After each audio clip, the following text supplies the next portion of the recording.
Salmos capítulo 10. Por que, Senhor, te conservas longe e te escondes nas horas de tribulação? Com arrogância os ímpios perseguem o pobre. Sejam presas dos tramas que urdiram, pois o perverso se gloria da cobiça de sua alma. O avarento maldiz o seu Senhor, e blasfema contra ele. O perverso na sua soberba não investiga. Que não há Deus são todas as suas cogitações. São prósperos os seus caminhos em todo o tempo. Muito acima e longe dele estão os teus juízes. Quanto aos seus adversários, ele a todos ridiculiza.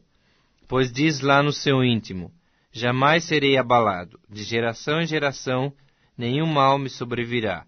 A boca ele a tem cheia de maldição, enganos e opressão.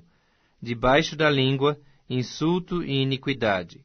Põe-se de tocaia nas vilas, trucida os inocentes nos lugares ocultos. Seus olhos espreitam o desamparado. Está ele de emboscada como o leão na sua caverna. Está de emboscada para enlaçar o pobre. Apanha-o e na sua rede o enleia. Abaixa-se, rasteja. Em seu poder lhe caem os necessitados. Diz ele no seu íntimo: Deus se esqueceu, virou seu rosto e não verá isso nunca. Levanta-te, Senhor. Ó Deus, ergue a tua mão. Não te esqueças dos pobres. Por que razão despreza o ímpio a Deus? E diz no seu íntimo: não te importas? Tu, porém, o tens visto, porque atentas aos trabalhos e à dor, para que os possas tomar em tuas mãos. A ti se entrega o desamparado. Tu tens sido o defensor do órfão.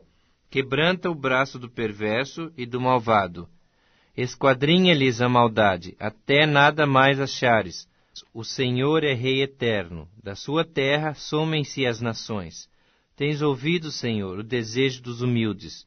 Tu lhes fortalecerás o coração e lhes acudirás, para fazer justiça ao órfão e ao oprimido, a fim de que o homem, que é da terra, já não infunda terror.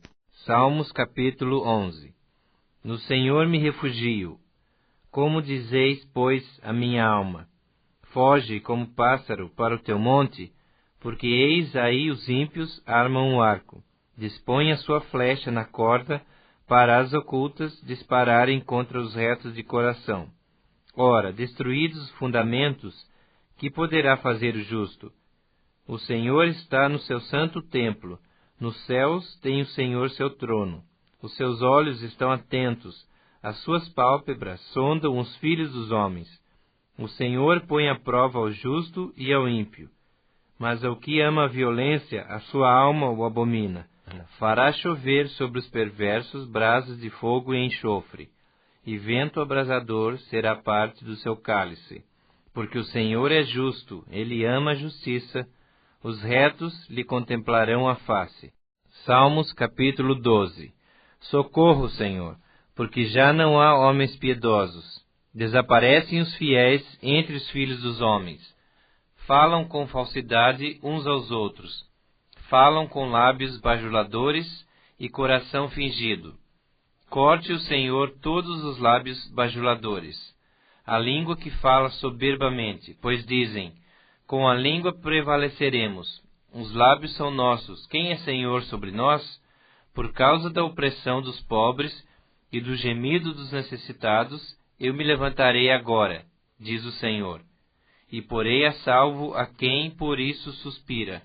As palavras do Senhor são palavras puras, prata refinada em cadinho de barro, depurada 7 vezes. Sim, Senhor, tu nos guardarás, desta geração nos livrarás para sempre. Por todos os lugares andam os perversos, quando entre os filhos dos homens a vileza é exaltada. Atos dos Apóstolos, capítulo 19. E sucedeu que, enquanto Paulo estava em Corinto, Paulo, tendo passado por todas as regiões superiores, chegou a Éfeso, e achando ali alguns discípulos, disse-lhes: recebestes vós já o Espírito Santo quando crestes? E eles disseram-lhe: nós nem ainda ouvimos que haja Espírito Santo. Perguntou-lhes, então: em que sois batizados, então? E eles disseram, no batismo de João. Mas Paulo disse, certamente João batizou com o batismo do arrependimento, dizendo ao povo que cresce no que após ele havia de vir, isto é, em Jesus Cristo. E os que ouviram foram batizados em nome do Senhor Jesus. E impondo-lhes Paulo as mãos, veio sobre eles o Espírito Santo, e falavam línguas e profetizavam. E estes eram, ao todo, uns 12 varões. E entrando na sinagoga, falou ousadamente por espaço de 3 meses, disputando e persuadindo-os acerca do reino de Deus. Mas, como alguns deles se endurecessem e não obedecessem, falando mal do caminho perante a multidão, retirou-se deles e separou os discípulos, disputando todos os dias na escola de um certo tirano. E durou isto por espaço de 2 anos, de tal maneira que todos os que habitavam na Ásia ouviram a palavra do Senhor Jesus, assim judeus como gregos. E Deus, pelas mãos de Paulo, fazia maravilhas extraordinárias, de sorte que até os lenços e aventais se levavam do seu corpo aos enfermos, e as enfermidades fugiam deles, e os espíritos malignos saíam. E alguns dos exorcistas, judeus ambulantes, tentavam invocar o nome do Senhor Jesus sobre os que tinham espíritos malignos, dizendo, esconjuro-vos por Jesus, a quem Paulo prega. E os que faziam isto eram 7 filhos de Seva, judeu principal dos sacerdotes. Respondendo, porém, o espírito maligno, disse, conheço a Jesus, e bem sei quem é Paulo, mas vós quem sois? E saltando neles o homem que tinha o espírito maligno, e assenhoreando-se de 2, pôde mais do que eles, de tal maneira que nus e feridos fugiram daquela casa. E foi isto notório a todos os que habitavam em Éfeso, tanto judeus como gregos, e caiu temor sobre todos eles, e o nome do Senhor Jesus era engrandecido. E muitos dos que tinham crido vinham confessando e publicando os seus feitos. Também muitos dos que seguiam artes mágicas trouxeram os seus livros e os queimaram na presença de todos, e feita a conta do seu preço, acharam que montava a 50.000 peças de prata.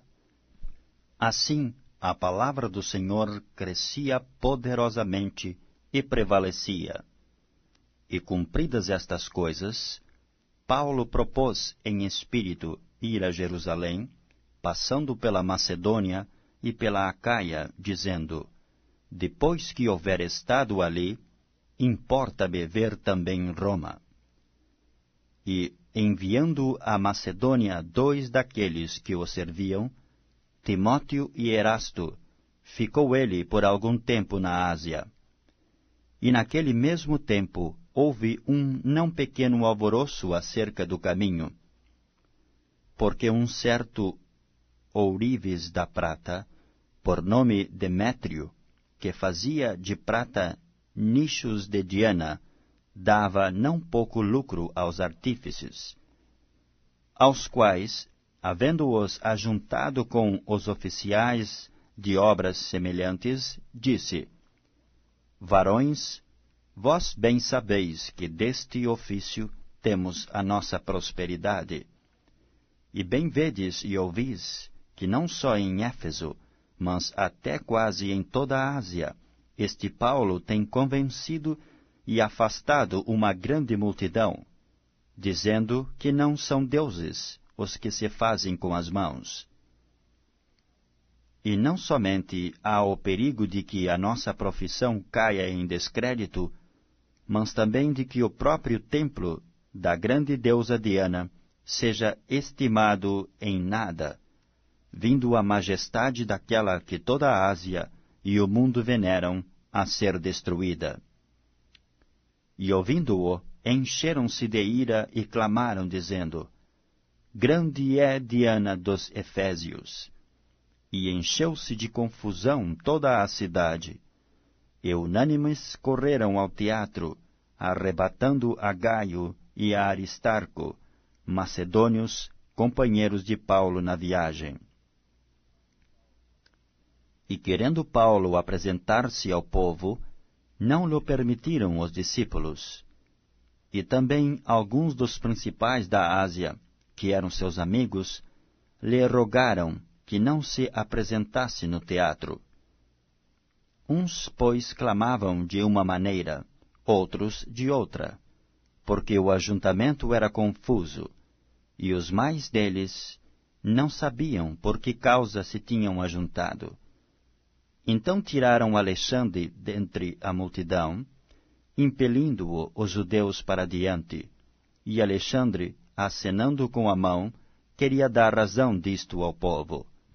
Mas, quando conheceram que era judeu, todos unanimemente levantaram voz, clamando por espaço de quase 2 horas: Grande é a Diana dos Efésios.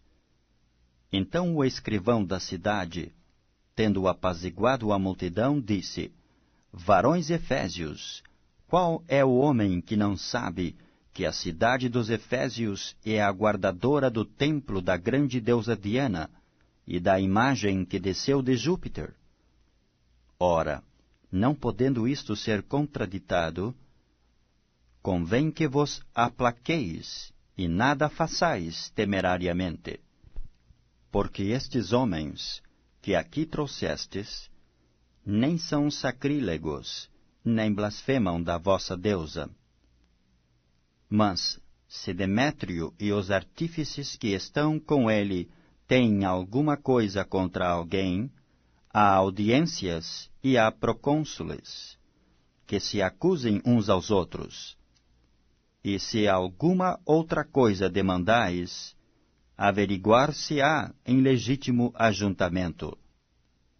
Na verdade, até corremos perigo de que, por hoje, sejamos acusados de sedição, não havendo causa alguma com que possamos justificar este concurso. E tendo dito isto, despediu o ajuntamento.